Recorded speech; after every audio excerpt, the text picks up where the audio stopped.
যা শব্দে বিশ্বাস কহে সুদৃঢ় নিশ্চয়, কৃষ্ণ ভক্তি কইলেই সকল কর্ম কৃত্য হয়।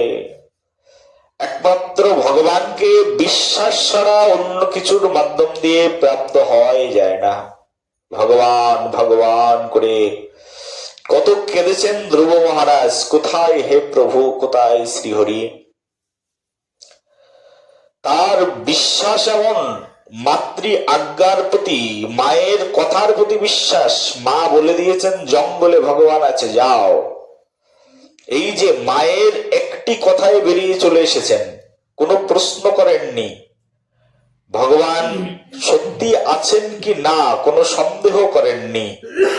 এই সন্দেহাতীত সন্দেহ যার হৃদয়ে নেই, যার হৃদয় প্রচ্ছন্ন, একেবারে সম্পূর্ণ বিশ্বাসে ভরা, সেই এই জগৎ সংসারে একমাত্র প্রভু শ্রীহরির দর্শন লাভ করতে পারেন।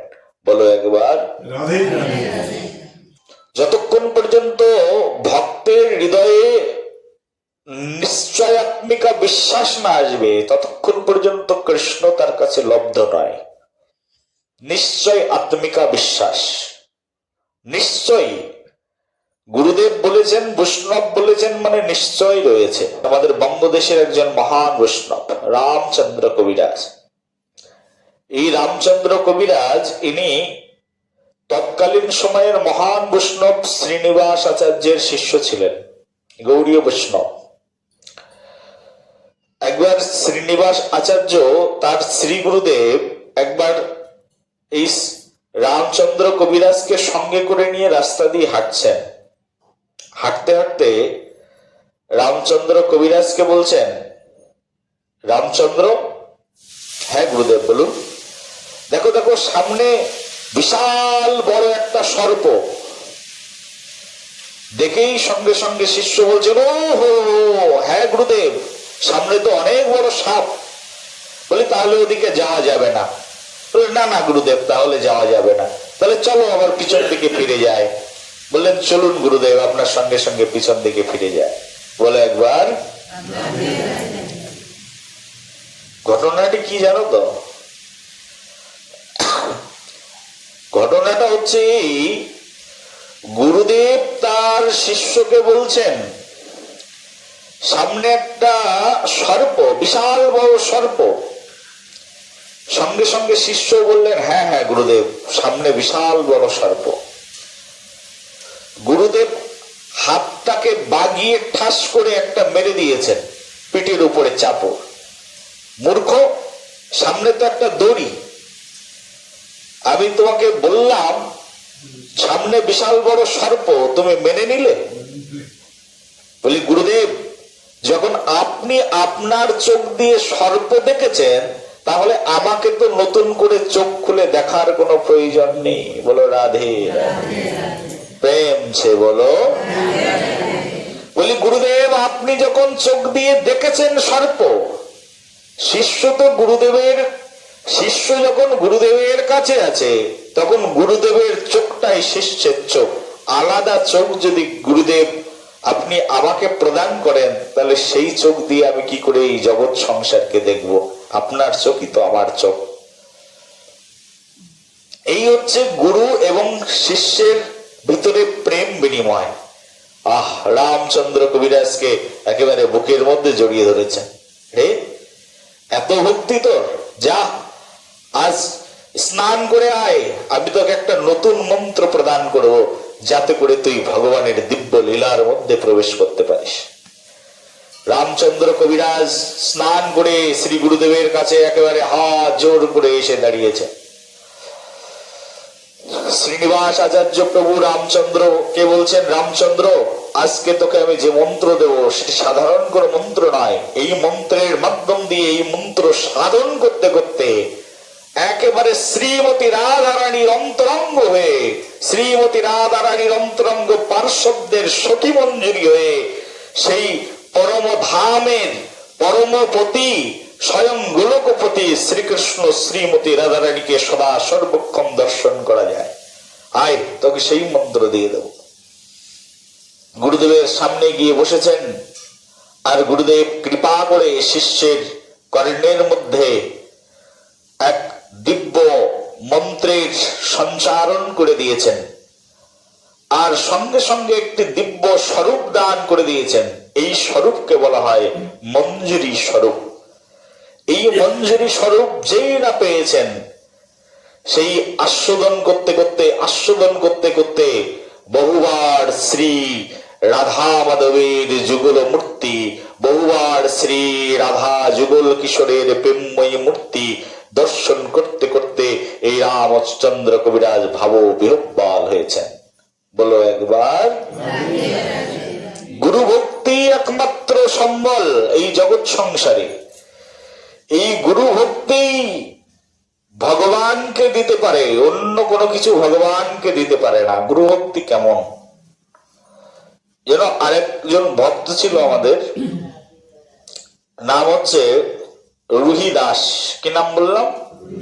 রুহি দাস বলে এক ভক্ত ছিলেন। এই রুহি দাস রামানন্দজির শিষ্য ছিলেন। রামানন্দজি প্রতিদিন তার শিষ্যকে আদেশ দিয়েছিলেন প্রতিদিন যাবে, আর সব বাড়িতে বাড়িতে গিয়ে একটু করে ভিক্ষা করে নিয়ে আসবে, অল্প অল্প করে ভিক্ষা করে নিয়ে আসবে। বাড়িতে বাড়িতে গিয়ে ভিক্ষা করা ছিল এই শিষ্যের কর্তব্য। ব্রাহ্মণ শিষ্য ছিলেন, প্রতিদিন গিয়ে ভিক্ষা করতেন। আর ভিক্ষা করতে করতে একদিন এমন হলো যে প্রচুর বৃষ্টি হচ্ছে, ঘরের থেকে বেরোতে পারছে না।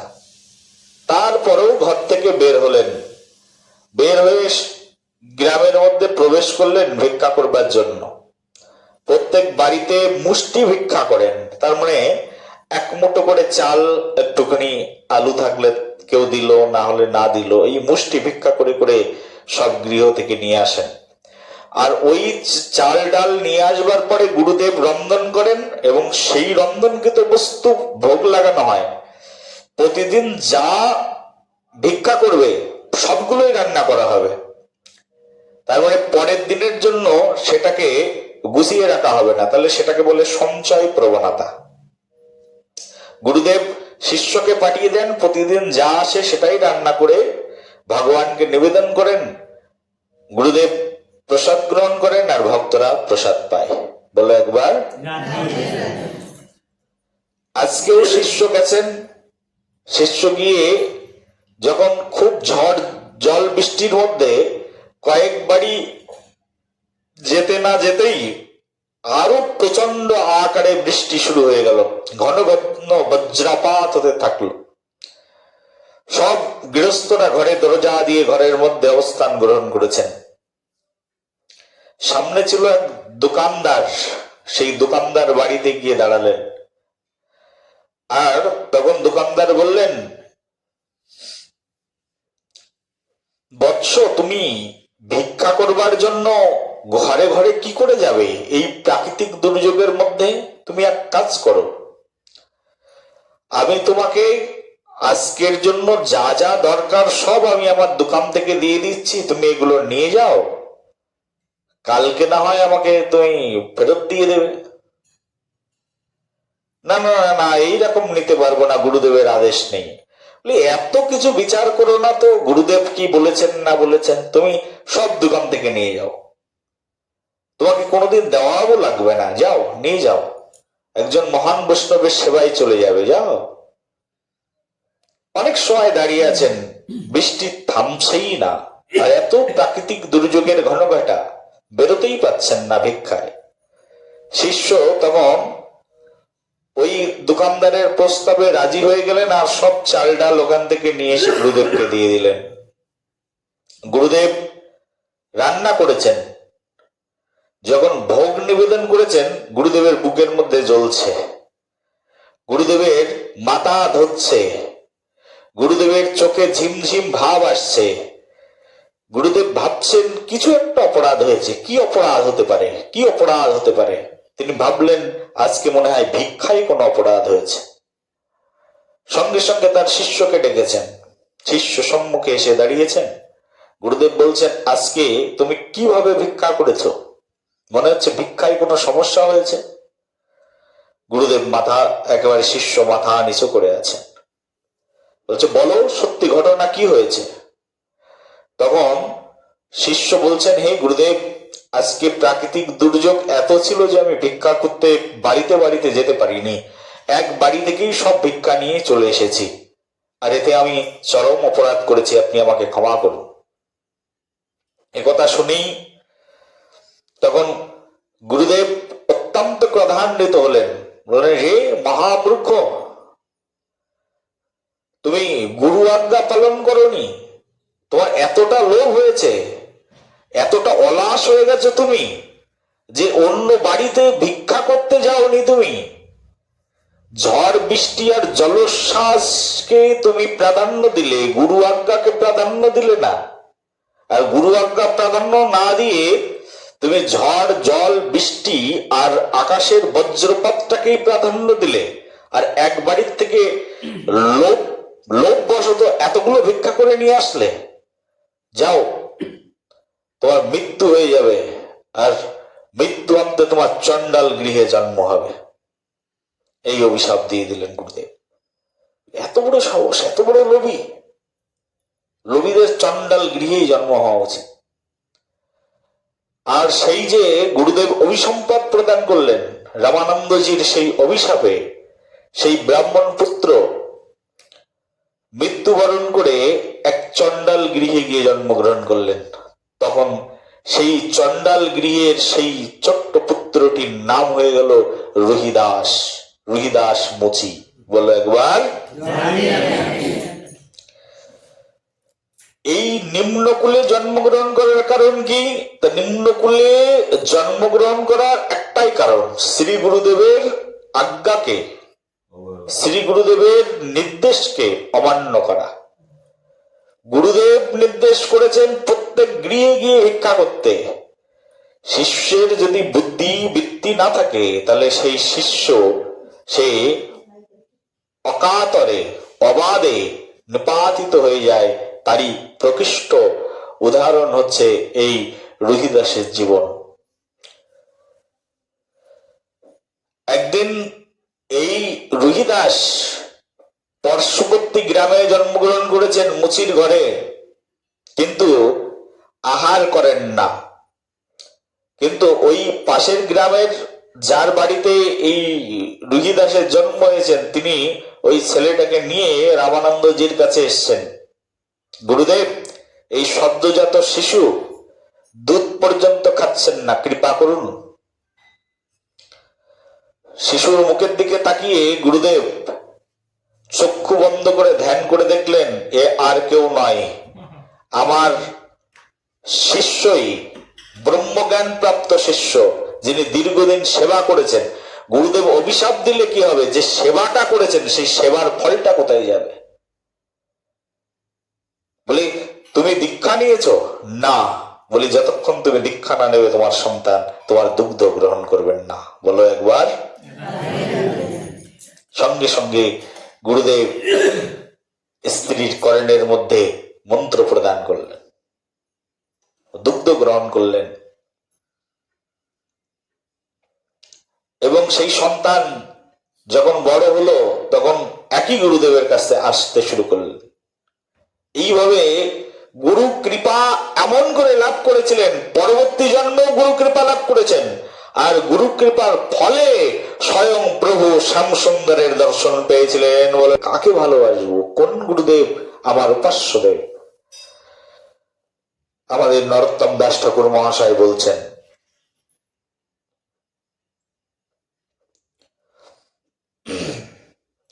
চক্ষুদান দিল যে জন্মে জন্মে প্রভু, সেই দিব্য জ্ঞান হৃদয়ে প্রকাশিত।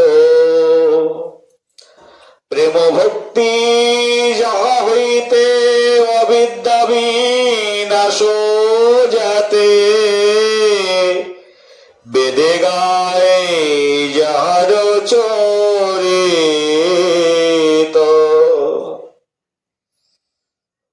প্রেম ভক্তি যাহা হইতে অবিদ্যা বিনাশ যাতে বেদে গায় যাহার চরিত। গুরুদেব এমন যার কাছ থেকেই এই জগতে প্রেম ভক্তি প্রকাশিত হয়, তিনি হচ্ছেন শ্রী গুরুদেব। বলো একবার কোন গুরুদেব? গুরুদেব সেই যিনি আমার কর্ণমূলে কৃষ্ণ বীজ অক্ষর প্রদান করেছেন। কৃষ্ণ গায়ত্রী যিনি আমার কর্ণমূলে দিয়েছেন, তাকেই গুরুদেব বলা হয়। বলো একবার। আর কেউ আমাকে শিক্ষা দিলেন, যেমন আমার মঞ্জুমা আমার কাছ থেকে হরিনাম নিয়েছেন, শিক্ষা নিয়েছেন। বলি তাহলে তুমি আমার কেমন গুরু? বলে আমি তোমার শিক্ষা গুরু। কিন্তু দীক্ষা গুরুকে? দীক্ষা গুরু তিনি যিনি কর্ণমূলে গুরু বীজ গুরু গায়ত্রী প্রদান করেছেন। কর্ণমূলে যে গুরুদেব গৌরাঙ্গ বীজ গৌরাঙ্গ গায়ত্রী প্রদান করেছেন, তাকে দীক্ষা গুরু বলা হয়। যিনি আমার কর্ণমূলে কৃষ্ণ বীজ কৃষ্ণ গায়ত্রী প্রদান করেছেন, তাকে দীক্ষা গুরু বলা হয়। আর আমার উপাস্যকে, একজন শিষ্যের একমাত্র উপাস্য হচ্ছেন তার দীক্ষা গুরু পদ পদ্ম। দীক্ষা গুরু আমাদেরকে কি দেন? তো দীক্ষা গুরু আমাদেরকে একটা পরিচয় প্রদান করেন। আমার পরিচয় কে দেন? তা আমার পরিচয় যিনি দিয়েছেন তিনি আমার দীক্ষা গুরু পদ পদ্ম। দীক্ষা গুরু আমাকে কি পরিচয় দিয়েছেন? আমি যে পরিবার থেকে দীক্ষা নিয়েছি ওই পরিবারটা তিনি আমাকে দিয়েছেন, এটাই হচ্ছে আমার পরিচয়। কেউ নিত্যানন্দ পরিবার থেকে দীক্ষা নিয়েছেন, এটা হচ্ছে তার পরিচয়, আমি নিত্যানন্দ পরিবারের শিষ্য। কেউ অদ্বৈত পরিবার থেকে দীক্ষা নিয়েছেন, এটা তার পরিচয়, আমি অদ্বৈত পরিবারের শিষ্য। কেউ গদাধর পরিবার থেকে দীক্ষা নিয়েছেন, এটা তার পরিচয়, আমি গদাধর পরিবারের শিষ্য। গুরুদেব শিষ্যের কপালে একটা তিলক দিয়ে দেন, এটা হচ্ছে তার পরিচয়। কেউ নিত্যানন্দ পরিবারের তিলক পড়েছেন, গুরুদেব নিত্যানন্দ পরিবারের কপালে বাঁশপাতা তিলক এঁকে দিয়েছেন, বলেছেন আজ থেকে তুমি নিত্যানন্দ পরিবারের শিষ্য। গুরুদেব যেদিন তোমাকে পরিবার দিল, যেদিন থেকে তোমাকে তিলক দিল, সেদিন থেকেই তোমার অধিকার হয়ে গেল ওই পরিবারের। তার আগে ছিলে তুমি শ্রীগাল শকুনের মতো একজন সাধারণ খেকো প্রাণী। আজকে যখন গুরুদেব তোমাকে পরিচয় দিয়েছে, তখন তুমি পরিচয় পেয়েছো। এই হলো তোমার পিতৃ পরিচয়, এই হলো তোমার আসল পরিচয়। শ্রীমান মহাপ্রভু এই পরিচয়ের কথা সনাতন গোস্বামীকে কীর্তন করে শ্রবণ করিয়েছেন। বলো একবার প্রেম সে বলো। এই হচ্ছে আমাদের প্রকৃত পরিচয়। This is the real identity of our life, our soul. আমাদের আত্মার এটাই হচ্ছে প্রকৃত পরিচয়। আমি কে? তার প্রকৃত পরিচয় আমি কৃষ্ণের দাস। কিন্তু কৃষ্ণের দাসত্ব কি করে করব? কৃষ্ণের দাসত্ব যে পরিবারের মাধ্যম দিয়ে হয়েছে, যে পরিচয়ের মাধ্যম দিয়ে হয়েছে, সেই পরিচয় দান করেছেন শ্রী গুরুদেব।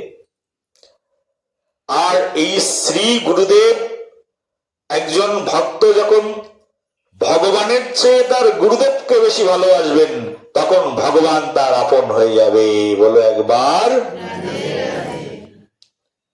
বলছি, ভগবান তুমি আমার যত প্রিয়, তার চেয়ে আমার প্রিয় আমার শ্রী গুরুদেব। কারণ হে ভগবান, তোমাকে আমি কখনো দেখিনি, কিন্তু আমার গুরুরূপ ভগবানকে আমি দেখেছি। বলো একবার প্রেম সে বলো। ভগবান তুমি আমাকে কখনো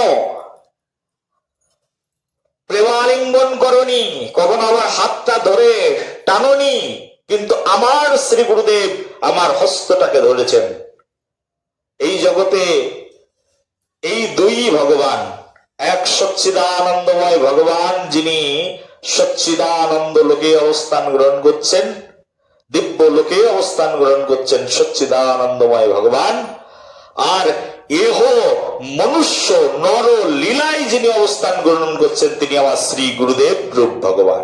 বলো একবার এই দুইজন ভগবান।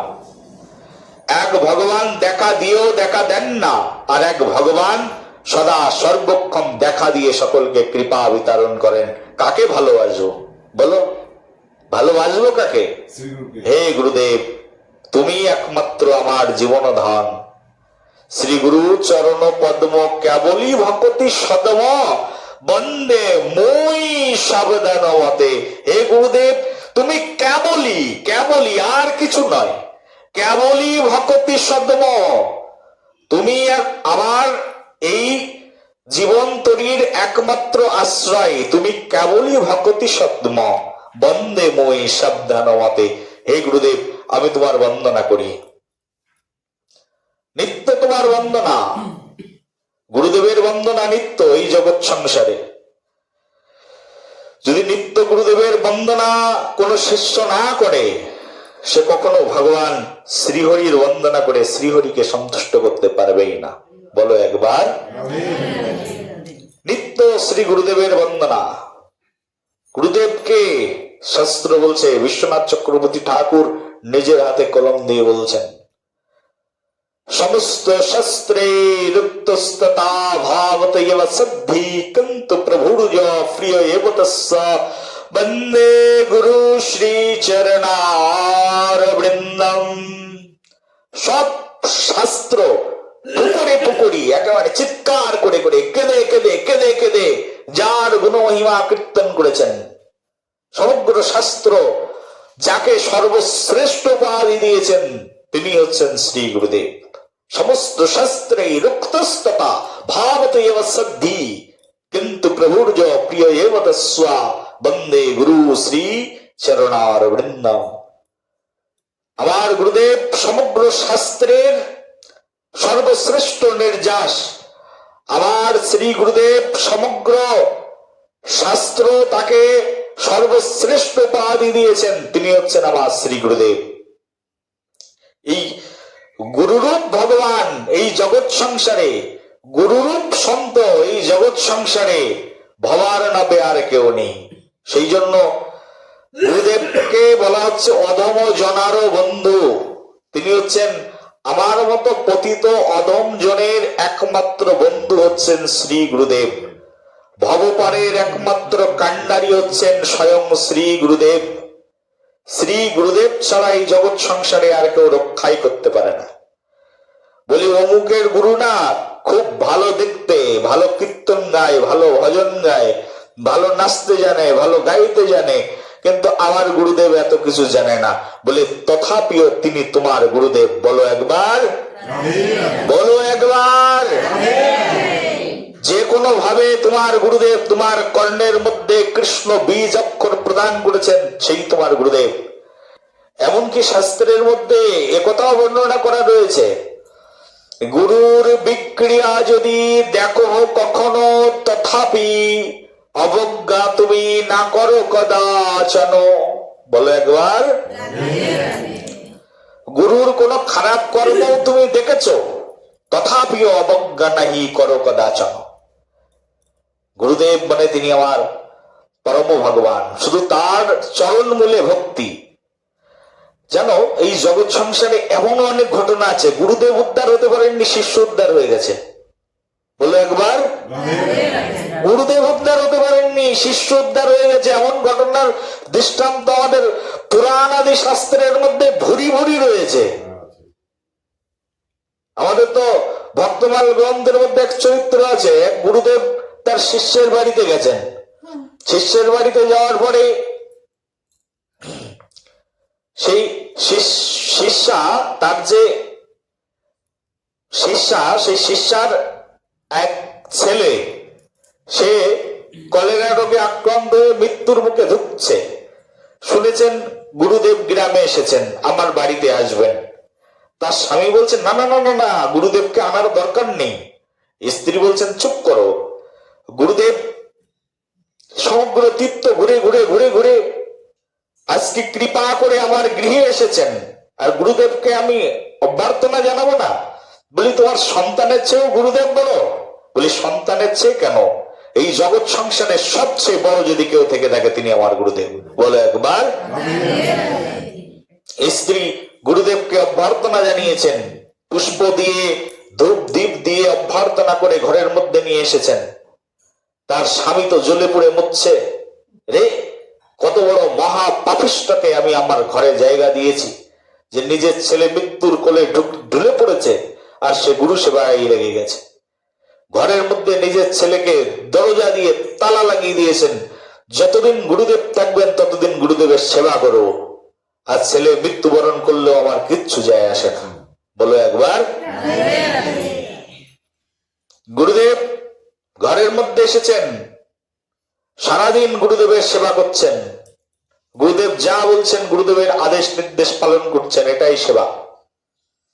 গুরুদেবের জামা কাপড় পরিষ্কার করছেন, গুরুদেবের জন্য রন্ধন করছেন, তৈলাদি মর্দন করছেন, শ্রী গুরুদেবের জন্য পুষ্প চয়ন করছেন, পুষ্পের মালা তৈরি করছেন, গুরুদেবকে পরিধান করাচ্ছেন, শ্রী গুরুদেবের অমৃতময় প্রবচন, অমৃতময় কথা অমৃত শ্রবণ করছেন। এই করে সারাদিন সারা রাত কেটে গেল। পরদিবসে গুরুদেব বলছেন আমি অন্য শিষ্যের বাড়িতে যাব। তখন শিষ্য গিয়ে হাত জোর করে বলছেন, হে গুরুদেব, কৃপা করে যখন এসেছেন আরেকটু কৃপা আমাকে করে যান। বলি কি কৃপা? বলে আরেকটু কৃপা হে গুরুদেব, আপনি যখন এসেছেন তাহলে আপনার ওই চরণটা আমাকে দিয়ে দিন, আপনার ওই চরণ জল করে আমি একটু আমার গৃহের মধ্যে রাখতে চাই। গুরুদেবকে সুন্দর একটি আসন পেতে বসিয়েছেন, আর গুরুদেব সেই আসনের পরে যখন বসিয়েছেন, শিষ্য তার চরণটাকে সুন্দর একটি থালার মধ্যে প্রতিস্থাপিত করে তার উপরে তিনি জল দিয়ে পুষ্প দিয়ে চরণ ধৌত করেছেন। চরণ ধৌত করা সেই জল নিয়েছেন, নিয়ে এক গণ্ডুষ নিজে পান করে নিয়েছেন। হে গুরুদেব, আজকে আপনার চরণামৃত পেয়ে আমার জীবন ধন্য হয়ে গেল। চরণামৃত পান করে নিয়েছেন। চরণামৃত পান করে নেওয়ার পরে শ্রী গুরুদেবের সেই চরণামৃত নিয়ে বলছে, হে গুরুদেব, আমার সন্তান কালকে রাতেই মৃত্যুবরণ করেছে, আমার স্বামী সেই জন্য আপনার কাছে আসছে না, ওকে ক্ষমা করে দেবেন। বলি তোমার নিজের পুত্র মরে গেল আর তুমি আমার সেবা করে চলেছ? বলি হে গুরুদেব, আপনি এসেছেন আমার গৃহে, তো আমার পরম সৌভাগ্য। আমি একটা সন্তান কেন শত সন্তানকে জন্ম দিতে পারি, কিন্তু গুরুদেব যদি একবার গৃহ থেকে চলে যায়, গুরুদেব আর কখনো নাও আসতে পারেন, গুরু সেবা অধিকার থেকে আমি বঞ্চিত হয়ে যাব। গুরুদেব, আজ আপনাকে পেয়েছি, এটাই আমার জীবনের সার্থকতা। তবে গুরুদেব, আমার সন্তান বেঁচে যাবে আমি জানি। বলি কি করে? দেখুন, সঙ্গে সঙ্গে সেই চরণামৃত জল নিয়েছেন, নিয়ে ঘরের তালা খুলেছেন, আর সেই মৃত সন্তানের গায়ের উপরে যখন সেই চরণামৃত জল ছিটিয়ে দিয়েছেন, আর সেই চরণামৃত যখন তার গালের মধ্যে দিয়ে দিয়েছেন, তখন রাধে রাধে বলতে বলতে সেই সন্তান সেখানে জীবিত হয়ে গেছে। বলে গৌর প্রেমানন্দে হরি হরি। সন্তান জীবিত হয়ে গেছেন। এই দেখে তো গুরু অবাক, বলে আমার এত শক্তি আছে? আহা। পরদিন গুরুদেব তার পরের বাড়ির শিষ্যের কাছে গিয়ে বলছেন, এই শোনো, আমার চরণ জল করো। চরণ জল করেছেন। যে তোমার বাড়িতে একটা গৃহপালিত পশু মারা গেছে শুনেছি। হ্যাঁ। বলে আমার এই চরণ জল ছড়িয়ে দাও, তোমার ওই পশু ভালো হয়ে যাবে। শিষ্য ভালো করে চরণ জল করেছেন। একই চরণের জল এখন শিষ্য সেই পশুর গায়ে ছড়িয়ে দিয়েছেন, আর পশু আর ভালো হয় না। বলি কই গুরুদেব, ভালো হচ্ছে না? বলি এটা কি করে সম্ভব? একই চরণের জল অমুক বাড়ির শিষ্য নিয়ে তার মৃত পুত্রকে বাঁচিয়ে দিল, আর তুমি একটা সাধারণ পশুকে বাঁচাতে পারছো না। বলি ওকে ডাকো। তাকে ডাকার পরে সে এসেছেন।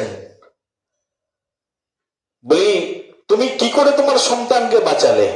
বলি গুরুদেব, আমি এত কিছু তো জানবো না, কিন্তু আমি জানি, আমি ভাগবত কথার মধ্যে শুনেছি, আমি মহাজনদের মুখ থেকে শুনেছি, এই জগৎ সংসারে ভগবানের দ্বিতীয় স্বরূপ হচ্ছেন শ্রী গুরুদেব। ভগবান নিজে আসেন না, কিন্তু গুরু রূপে তিনি আসেন। গুরু রূপে তিনি আমার গৃহে এসেছেন। তো স্বয়ং ভগবান যখন আমার বাড়িতে এসেছেন, তো স্বয়ং ভগবানের চরণ থেকে গঙ্গা উদ্ভূত হয়ে যদি সগর মহারাজের পূর্বপুরুষ